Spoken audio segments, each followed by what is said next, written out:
my name is Irene, and in this video we are going to be talking about Sketchup tags, the less popular, less useful, less smart sibling of Autocad layers. So let's get to it.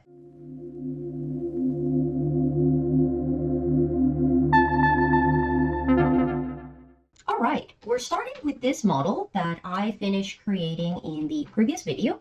And if you remember, it's made out of several groups. One is for the floor or bottom, one is for the walls, one for the columns, and one for the roof slash ceiling slash top.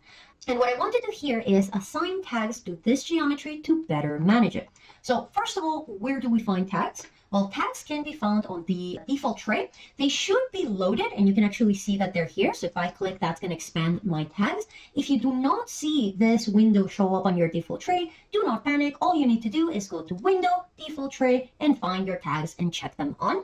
Now, as I was already inferring in the intro, tags in SketchUp are very similar to AutoCAD layers. In fact, if you would have had some of the older versions of SketchUp, tags used to be called layers, and that is because they are basically serving the same purpose. In fact, when you bring an AutoCAD file into SketchUp, SketchUp will take the AutoCAD layers and assign them as tags. So you can see here that, for example, I have like my door and window, and if I come here and I turn off the door, it's going to make it disappear. So in that sense, your SketchUp tags are going to have the same properties as AutoCAD layers, just as a watered down version. Because the thing is that AutoCAD layers are very, very powerful. If you think about it, they allow you to turn things on and off, lock things on and off. It allows you to assign colors. It allows you to assign what thickness the line will print with, and even if something will print or not. In SketchUp, tags are much more simple. They basically just allow you to hide or unhide things without having to go through the usual process of selecting, right-clicking, and then hiding, and then going to Edit, Unhide, and selecting. All I need to do is just, again, as I showed with the door, click on the little eye to make it go away, click on the little eye to make it come back. So in that sense, SketchUp tags are quite simple. You can also see that you can give a name to your tags. You will see that there is a color, but keep in mind that this color will not affect the lines or the faces by default, but it will only apply to the faces. Now, personally, I don't find this very useful for interior design. I think it can be really, really good if you're doing something like mechanical design or industrial design, where you have parts that you want to be able to quickly see from each other. And then finally, we have the dashes. So this is a relatively new feature, which basically means that you can change the line height of a tag in SketchUp. So for example, let's say that I have, again, I'm going to continue working with my door just because it's the one that I'm showing. So if I go here to my dashes, the default dash is always continuous, but if I click here, I can choose from a list of dashed and dotted options. So for example, I could say that I want it to be a dash line.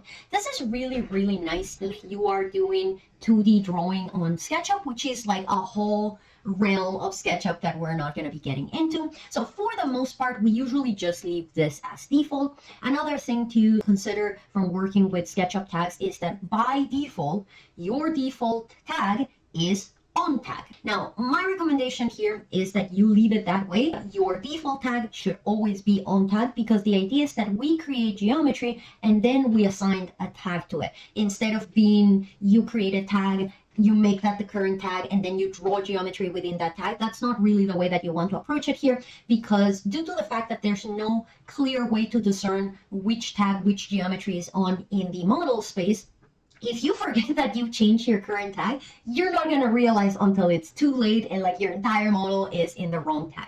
So because of that, it is a much better workflow to leave everything on tag. And then what's going to happen is that as you generate geometry, you can assign tags to it.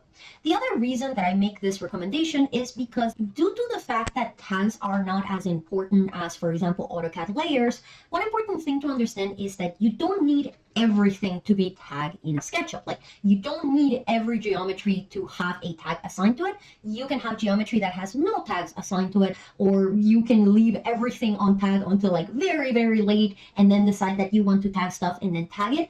Because the purpose of tags in SketchUp is really just to help you manage information in terms of hiding and unhiding. And this brings the question, well, what is the purpose of tags? Why don't I just, use my hide and unhide? And the answer is because it's more steps. Again, these all goes back to that productivity, you want to be as fast and efficient as possible. So let's see one example. So let's say that I have my building here, right? And I want to hide my ceiling. So I'm going to select my ceiling, right click and hide it. And then I'm like, you know what? I also want to hide my columns. So I'm going to select my columns, right click and hide them. And then I am like, oh, you know what? I actually want to bring the ceiling for a second, but I want to keep my columns hidden. Well, if I go to edit and unhide, you're going to see that you only have the option of either last or all. So this basically means that the unhide option by default doesn't actually give you that much choice. You may notice that there's this third option here called selected, which is grayed out. So this is the best way that you can work with the hide or unhide tool, but this requires an additional step. In order to be able to use this option, what you need to do is go to view, and you're going to find these two options here, hidden geometry and hidden objects. Now, keep in mind, hidden geometry is raw geometry, so raw lines and faces that have been hidden. Little PSA, never, under any circumstances, hide raw geometry. Raw geometry can still fuse to non-hidden geometry, even if it's hidden. And you will actually get a warning about this. And that is kind of like the worst possible case scenario. So never, under any circumstances, hide raw geometry. The other option is hidden objects. So this is going to basically show you hidden groups and components. So if I click on it, you're going to see these kind of like ghost version of my ceiling and my column. And basically what I can do is I can select the geometry, right click and unhide it. So this is the ideal way if you want to work with hide and unhide. But even this method is still a little bit cumbersome. Like you still have to select the geometry, right click, hide it. Then you have to go to view. You have to turn on hidden geometry. You have to select the geometry. You have to right click and you have to unhide it. It's too many steps. Nobody wants to have to do that many steps. And that is why we use the tags instead, because the tags are going to allow you to hide and unhide things with a single click. So now let's talk about how we can create layers. It's pretty straightforward. You're going to see on your tag window this big plus. When you click on it, that's going to create a tag. Now, when it comes to naming tags, you can name them whatever way you want. If you want to use the naming standards that you're used to using from some other software, you can do that. My personal recommendation is to give a distinctive prefix to the tags that you create in Sketchup.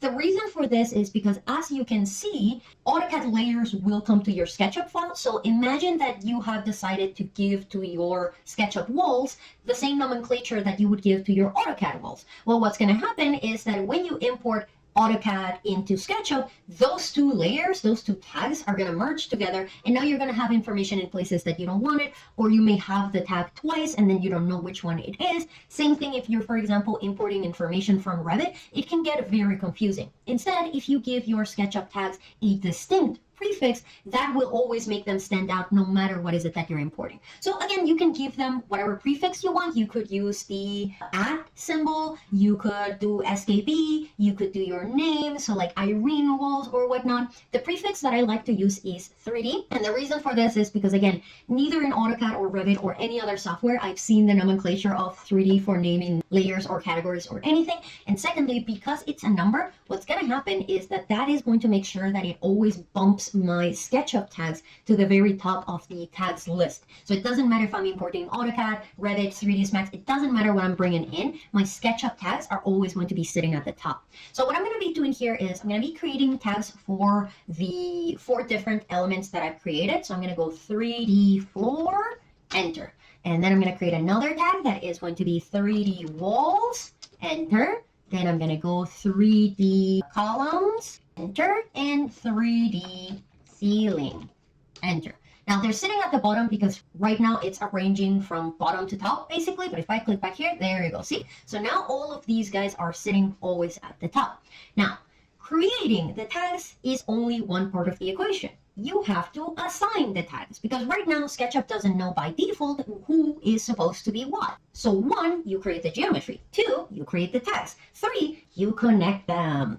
So how are we going to do that? Well, there's a couple of different ways. Option 1 is you can use the entity info. So we already talked about this guy a little bit before, but entity info is basically just going to display the properties of different things that you select, and you can access it either on your default tray here sitting at the top, or you can click on a geometry, right click, and click entity info. So what you're going to see is that part of the properties that different geometry have are their tags. And here's where I'm going to mention something that is very, very important. And that is that you should only ever assign tags to groups or components. So again, if we go back to the view settings, remember you have geometry and you have objects. You should only ever assign tags to objects, never to raw geometry. And the reason for this is because when people start doing that, usually there ends up being this situation where one face and two lines will be in one tag, and then the other two lines that make that face are in another tag. It gets really, really messy. So by default, what we want to do is we want to only assign tags to either groups or components. So I'm going to select the group that is my ceiling, and I'm going to come here to tags, and I'm going to expand, and I'm going to say you are going to be ceiling. And the easiest way to verify if you have successfully assigned a tag to a geometry is by going here on the list and turning that tag off. So if I turn my ceiling tag off and my ceiling disappears, then it means that I did a good job. So that's option 1, using entity info. Option 2 is using the tags toolbar. So yes, tags are another SketchUp command that has its own dedicated toolbar. The way that you're going to access it is you can either click on empty space, and that's going to give you the full list of SketchUp tools, or remember, you can also go to view toolbars and check it out from here. I'm going to use this method here, and it's called tags. And basically what this is going to do is give you a quick reading of tag information. Now you're going to see that by default it's going to show this little check on tag, and it shows on white. So if you don't have anything selected, it's showing you who your current tag is. So again, current tag basically means anything that you're modeling, what tag is it getting assigned. So again, by default, your geometry should always be on tag. Now what you're going to notice is that when you select a geometry, let's say my wall geometry, it's going to turn yellow. So when it turns yellow, that means that that is showing you what tag is currently assigned to the geometry that is selected. So it's telling me that the geometry that I have currently selected is on tag. Like that is the tag that it has assigned to it. But what I can do is expand this menu here and assign whatever tag I want it to have. So let's say in this case, 3D walls. See? So now it's telling me that this geometry that I have selected has 3D walls tag assigned to it. And once again, if you want to verify, you're gonna turn off the 3D walls. Awesome. Let's do that again. So by default, showing in white, that's your default tag. When I select, it turns yellow. That means the tag that is currently assigned to that geometry. And then I can expand here and say columns. And again, to verify, always verify, never assume. If I turn off columns, there it goes. One last time for my floor. And now all of my geometry has a tag assigned to it. So with that out of the way, I want to talk a little bit about our Autocad tags, because we have them here and they can be helpful, but they are also kind of messy. Like Autocad has a lot of layers and I don't really need to work with them right now. Again, remember, I'm using my Autocad file as just a reference. So when you're importing Autocad files, there's usually two things that you can do with the tags.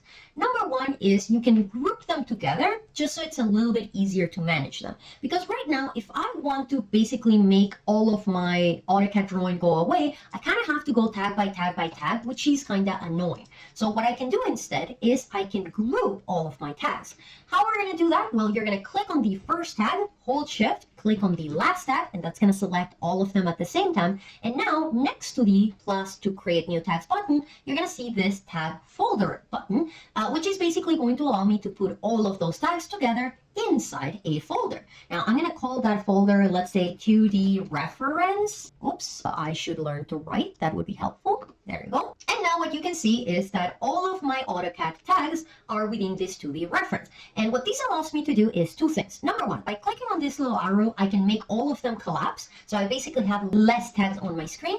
And secondly, I can now turn off all of the tags that are within that folder at once. So I can just click here and it turns everything off. So this is a really good management option if you want to keep your Autocad tag. One thing that I want to show about working with folder tags is how to move information in and out of them. So for example, let's say that I change my mind and I don't want these Autocad tags to be within this folder. So I can once again select all of them, and what you're going to do is you're going to drag them. So I'm clicking and dragging to where it says unsorted, and when I release, that's basically going to make them exit the folder. Same way, if you want to move a number of tags to a folder, you're going to select those tags, click and drag, and hover over the folder. And see, now they are in. But now let's say that you don't necessarily want to keep your Autocad tags. So in that case, there's another option. I'm going to undo the changes that I just did. So I'm going to go Control Z, Control Z, Control Z, Control Z, Control Z. And the other option is just deleting the tags. Now, be careful. careful, because the important thing here to understand is that these tags are currently tagging geometry. So there's geometry that is connected to those tags.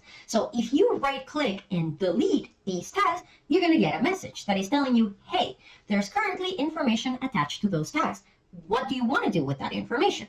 So the default option is just to assign those geometries to be on tag. Personally, this is my way to go. I just make them on tag, and then if I want to assign a tag to them, I can do that later. But you can also just put them under an existing tag. So because I don't currently have a tag for my 2D reference, I'm going to leave them on tag.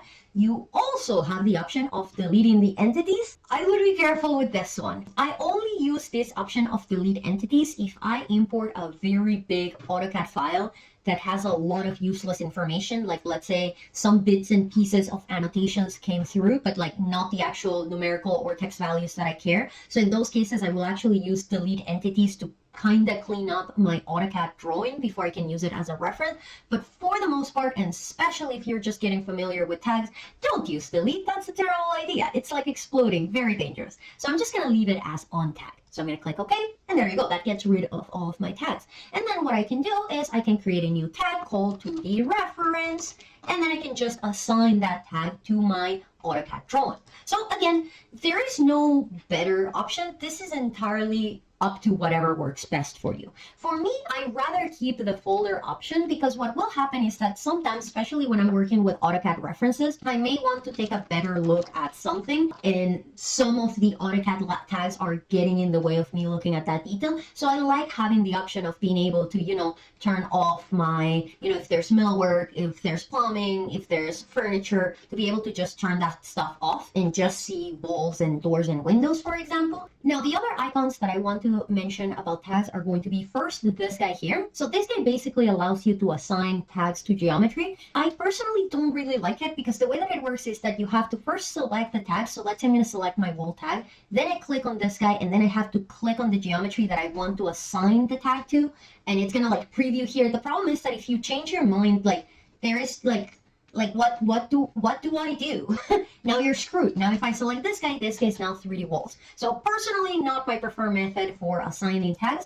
The other thing that I want to show you is this guy here. So this guy will assign colors by tags, but again, keep in mind that this is going to be for the faces of the geometry, not the lines. You cannot assign colors to lines, at least not the same way that we think about it when we're thinking about AutoCAD. So again, for an interior designer, this looks very silly. And then finally, this button here is going to give you a very important tool, which is the purge tool. So we're going to talk about the purge tool in a lot more detail in later videos, but if you have AutoCAD, you know purge, you love it. It basically allows you to get rid of unused data in your model. So for example, if I come here and I create a bunch of tags, and these tags don't have anything assigned to them, instead of me having to go back and select each of them and delete them, what I can do is just come here and click purge. So as you can see, tags do not have as important of a role as, for example, Revit categories or AutoCAD layers, but they still serve a pretty valuable purpose, and that is to allow us to very quickly and easily turn things on and off. And especially when you're working in interior design and you need to constantly be able to go inside your model, being able to turn off parts of the geometry that you currently don't want to see because they're getting in the way is a very handy tool. Another very handy purpose for tags is to allow us to switch between options.